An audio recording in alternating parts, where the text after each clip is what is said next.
มีความสุข happy happy ตื่นเต้น excited excited รู้สึกขอบใจ grateful grateful ผ่อนคลาย relaxed relaxed มั่นใจ confident confident ภูมิใจ proud proud สดชื่นเบิกบาน cheerful cheerful พอใจ satisfy satisfy มีความหวัง hopeful hopeful รู้สึกผิด guilty guilty อิจฉา jealous jealous เสียใจ upset upset เหงา lonely lonely ย้าน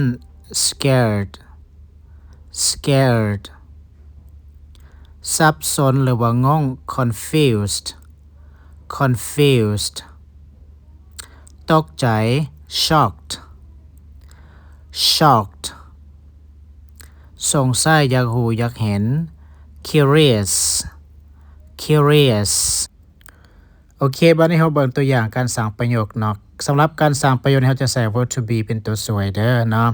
ซึ่งมันจะมี subject บวก verb to be แล้วก็บวกคำศัพท์อารมณ์แล้วก็แจก verb to be เนาะ I ไปกับ am เนาะ you we they ไปกับ are แล้วก็ he she it ไปกับ is อันนี้คือประธานของมันเด้อ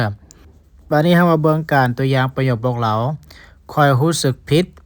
I am guilty I am guilty เป็นแนวนี้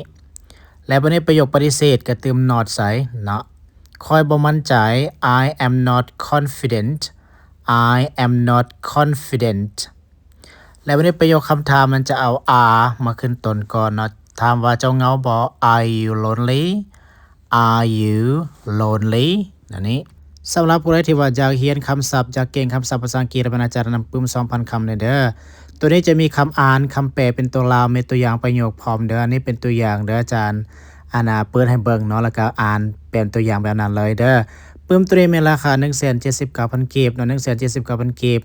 บ่เพียงแต่เป็นปึ้มคำศัพท์มันจะเป็นปึ้มเริ่มจาก A B C D สระพยัญชนะนำเด้อผู้ใดที่ว่าอยากเริ่มต้นภาษาอังกฤษแล้วแม่นเอาปึ้มตัวนี้ไปเลยเนาะมันจะมีการประกอบคำเนาะเขียนสระเขียนพยัญชนะผสมแบบที่บ่มีคนสอนจะอยู่ในปึ้มนี้หมดเด้อ